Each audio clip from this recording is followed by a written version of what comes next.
সমকালীন যুগে লক্ষ্য করুন বন্ধুরা,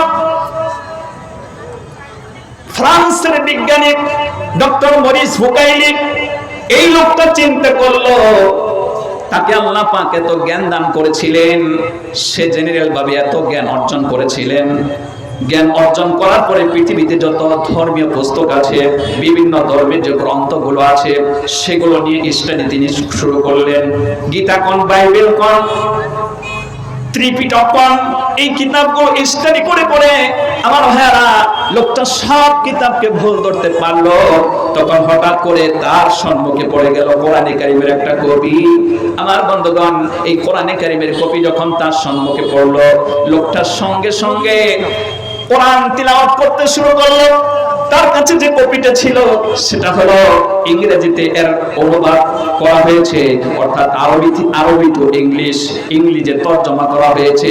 সে যখন কোরআনে কারিম হাতে নিয়ে দেখলো, আলিফ লাম মিম যালিকাল কিতাবু লা রাইবা ফীহি হুদাল লিল মুত্তাকিন, লোকটা পড়তে শুরু করলো। এ কেমন কিতাব? কিতাবের রাইটার অর্থাৎ কিতাব যিনি অবতীর্ণ করেছেন, যিনি এই কিতাবের গ্রন্থকার, যিনি এই কিতাবকে লিখে অবতীর্ণ করেছেন, তিনার পক্ষ থেকে চ্যালেঞ্জ দেওয়া হয়েছে।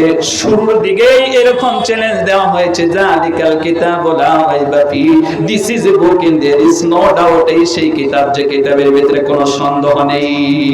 লোকটা চিন্তা করলো, বলে কি, আমরা সাধারণত পৃথিবীতে যে কিতাবগুলো দেখি, কিতাবের প্রথমেই এই কথা লেখা থাকে যে সম্মানিত পাঠক এবং পাঠিকাগণ, আপনারা যখন এই কিতাব স্টাডি করবেন, আমি মানুষ, আমার ভুল হয়ে যেতে পারে, আমি মানুষ, ভুলের ঊর্ধ্বে নই।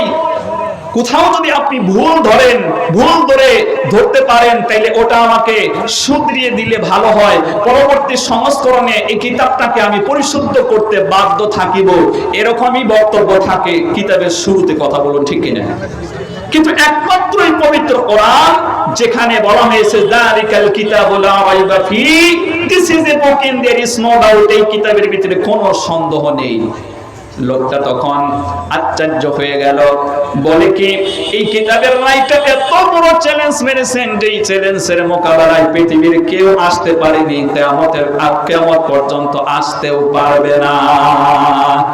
ডক্টর মরিস বুকাইলি গোটা কোরআন শরীফ আমার বন্ধুগণ মনোযোগ সহকারে তিলাওয়াত করলেন। আমার বন্ধুগণ, এই কোরআনে কারীমটাকে লোকটা এসেছিল ভুল ধরার জন্য, বলল যে আমি আমার জ্ঞান দিয়ে পৃথিবীতে যত ধর্মীয় পুস্তক আছে সবগুলোকে ভুল ধরতে পেরেছি, এবার কোরআনকে যদি একবার আমি ভুল ধরতে পারি, তাহলে পৃথিবীর ইতিহাসে সোনালী অক্ষরে আমার নামটা লিপিবদ্ধ থাকবে। এই চিন্তা নিয়ে, চেতনা নিয়ে আমার বন্ধুগণ কোরআনে কারীমকে ভুল ধরার জন্য সে স্টাডি করলো।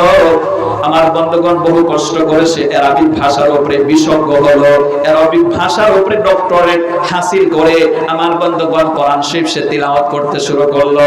আমার ভাইয়ারা, তিলাওয়াত করতে করতে এক পর্যায়ে এমন হলো, পবিত্র কোরআন আপনি যখন স্টাডি করবেন, আল্লাহ পাক বর্ণনা করেন, আপনি 15 নম্বর পারা পড়বেন সূরা বনী ইসরাঈল 82 নম্বর আয়াতের ভিতরে।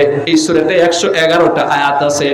আল্লাহ রাব্বুল আলামিন বলেন, ওয়ানাসিলু মিনাল কুরআনি মা হুয়া শিফাউন ওয়া রাহমাতুল লিল মুমিনিন ওয়া লা ইয়াজিদুল যালিমিনা ইল্লা খাসারা। আল্লাহু আকবার। আল্লাহ পাক বলেন, কোরআন নাজিল করেছি এজন্যই যাতে করে এই কোরআন হবে মুমিনদের রোগের শেফা, মুমিনদের রোগের শেফা। আর এর ভিতর রয়েছে আল্লাহর পক্ষ থেকে হেদায়েত। যারা এই কোরআনে কারীমকে বিশ্বাস স্থাপন করবে না, তাদের জন্য এই কোরআন ক্ষতি বৃদ্ধি করবে, রোগের শেফা। তো এই লোকটার ভিতরে একটা রোগ ছিল, সে ইসলামকে ভুল ধরবে, কোরআনকে ভুল ধরবে। আল্লাহ পাক এই কোরআনে কারীমের মাধ্যমে তাকে শিফা দান করলেন, রোগ মুক্ত করলেন। আল্লাহু আকবার। কোরআনে হাকিম যখন আপনি পড়বেন, ভাই আমি কিন্তু আপনাদেরকে কোরআন শরীফ শোনাচ্ছি, একটা অক্ষরের বিনিময়ে আপনি 10টা করে নেকি পাচ্ছেন। আমি কিন্তু আলতু-ফালতু কথা বলছি না, প্রত্যেকটা অক্ষরের বিনিময়ে আপনি 10টা নেকি পাচ্ছেন। অতএব আমি আপনাদেরকে রিকোয়েস্ট করব, মোটামুটি 1 ঘন্টা সময় আমার সাথে দিন, আমার সাথে দেওয়ার দরকার নেই, কোরআনের সাথে দিন।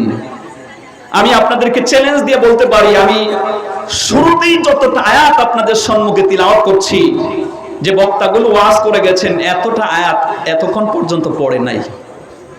কথা কয় না কেন? আমার ভাষা বুঝেন আপনারা? আমার ভাষা বোঝা যাচ্ছে? কথা বলছেন না কেন আপনারা? একটু কথা বলতে হবে। মানুষ একজন তার জীবনে যদি সে হেদায়েত পেতে চায়, কোরআনের তাফসীর তাকে শুনতে হবে, হাদিসের ব্যাখ্যা তাকে শুনতে হবে। শুধু গজল আর গজল শুনে কিয়ামত পর্যন্ত শুনবে লোক, কিন্তু হেদায়েত হবে না, হেদায়েত পাবে না। হেদায়েত পেতে গেলে কোরআনের তাফসীর শুনতে হবে, হাদিসের ব্যাখ্যা শুনতে হবে। অতএব আপনারা একটু ধৈর্য ধারণ করুন, আমি আপনাদের প্রতি বিনম্র রিকোয়েস্ট করছি।